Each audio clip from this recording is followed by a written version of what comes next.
ngayon na makita yung isip mo at plastic ka! Anong sinasabi mo? Ang programang ito ay rated SPG. Striktong patnubay at gabay ng magulang ang kailangan. Maaaring may masiselang tema, lengguwahe, karahasan, sexual, horror o droga na hindi angkop sa mga bata. Naisahan nga nitong si Moira, itong sila Giselle at Robert. Dahil hindi nga nalaman nitong sila Robert na naibenta na nga nitong si Moira ang share nitong si Robert dito kay Mr. Soler. Pero talaga namang hindi makakapayag itong si Giselle na ganun-ganun na nga lang na naisahan sila nitong si Moira. Kaya naman gagawin nitong si Giselle ang lahat para mabawi at mapasakamay ulit nila ang Apex. At nangako nga ito na lalaban siya at mababawi niya ang Apex dahil hindi nga lang business ang tingin nila dito sa Apex. Ito din nga daw ang buhay ng kanyang kapatid na si Ubeng. Kaya naman, agad ngang nakipagkita at kinausap nitong si Giselle ang pinagbentahan nitong si Moira na si Mr. Soler. At pinakiusapan nga nitong si Giselle itong si Mr. Soler na kung maaari ay ibenta ulit sa kanila ang Apex dahil hindi sila makakapayag na hindi maibalik sa kanila ang Apex. Dahil napakawalang puso nga daw ang nagbenta nito sa kanya na walang iba kundi nga itong si Moira. At handa nga daw itong si Giselle na ubusin ang pera niya para lang maibalik ang pinakamamahal nga nilang Apex. Dito nga ay pinaliwanag nga nitong si Giselle kung ano nga ba ang tingin nila dito sa Apex. Samantalang, sa bigat nga ng dinadala nitong si Robert ay nakipag-inuman nga ito dito kay Doc Ray. At dito nga ay buti na lang nandyan itong si Doc Ray na handang dumamay dito kay Robert sa oras nga ng kagipitan. Dito nga ay naglabas ng saloobin itong si Robert kung gaano nga kasama ang napangasawa niyang si Moira. Dahil sa tingin nga nitong si Robert ay sa tagal nga ng pinagsamahan nila ay puro pagpapanggap lang nga ang ginawa nitong si Moira dito sa kanya. Pero naniniwala nga itong si Robert na hindi nga magtatagumpay ang kasamaan nitong si Moira kahit pa nga hindi pa tumitigil itong si Moira sa pagpapahirap nga nito dito sa kanila. Sa kabilang banda nga ay nag-cruise ulit ang landas nitong si Annalyn at Zoe.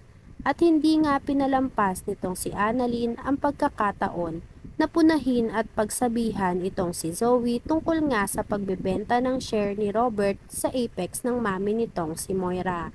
At kung hindi ba daw nga nakokonsensya itong si Zoe sa lahat ng pinaggagawa ng mami Moira niya dito nga kay Robert.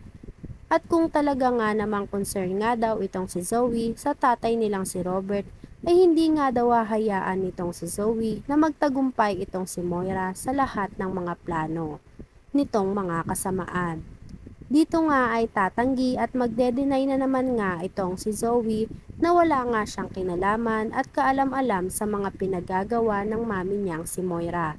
At hindi nga din daw sumasang-ayon itong si Zoe sa mga plano nitong si Moira, lalong-lalo na nga daw kapag tungkol ito sa kanyang daddy na si Robert.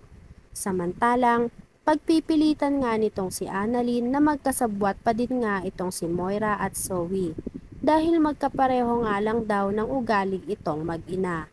Sa kabilang banda nga ay hindi na nga napigilan nitong si Robert na yakapin itong si Annalyn nang makita niya ito. Dala na din nga ng bigat ng nararamdaman nitong si Robert. At lubos nga din na nagpapasalamat itong si Robert dito kay Annalyn. Dahil ramdam na ramdam nga nitong si Robert ang tunay at walang pagpapanggap na pinapakita nga nitong si Annalyn sa kanya.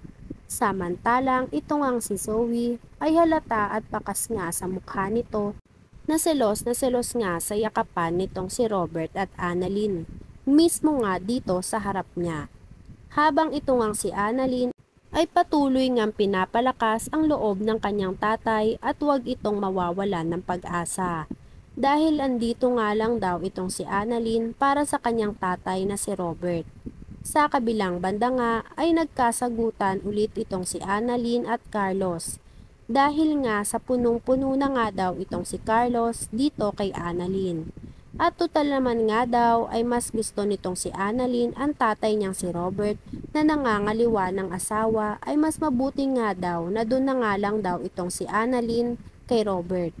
Kaya naman hindi na nga nakapagpigil itong si Annalyn at sinagot na nga niya itong si Carlos na kahit ano nga daw ang pagkakamali ng tatay niyang si Robert ay mas pipiliin pa din nga daw niya ang tatay niyang si Robert kesa nga daw dito kay Carlos.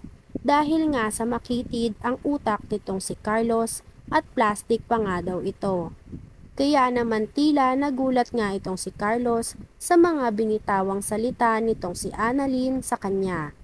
Saan na naman kaya hahantong ang pagtatalo nitong si Carlos at Annalyn at sasabihin na kaya nitong si Annalyn ang pinaggagawa sa kanya at mga pinagsasasabi nitong si Carlos laban sa kanya. Samantalang isang malaking katanungan nga kung papayag nga itong si Mr. Soler sa pakiusap nga nitong si Giselle na ibalik at ibenta ulit sa kanila ang Apex. Dahil napakahalaga nga daw itong Apex dito sa pamilya ni Giselle at Robert. Ano din kaya ang ugnayan nitong si Mr. Soler dito kay Moira?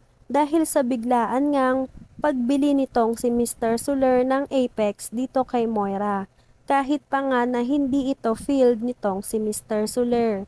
Ano nga din kaya ang mangyayari sa pagsasama nitong si Lynette at Carlos? Gayong tutol na nga itong si Annalyn sa pagpapakasal nitong si Lynette dito kay Carlos. Dahil sa ugali nga nitong si Carlos na nasaksihan mismo nitong si Annalyn. At sino na naman kaya ang kinausap nitong si Moira at ano na naman kaya ang susunod na hakbang nitong si Moira laban dito kay Lynette, Robert at Annalyn. Lalong-lalo na nga dito sa mortal din niyang kaaway na si Giselle na pilit nga siyang nilalabanan. Kaabang-abang na nga at kapanapanabik ang mga kaganapan dito sa abot kamay na pangarap. Kaya naman kung gusto nyo ng mga gantong klaseng video ay mag-subscribe at i-like itong video na to. Maraming salamat po.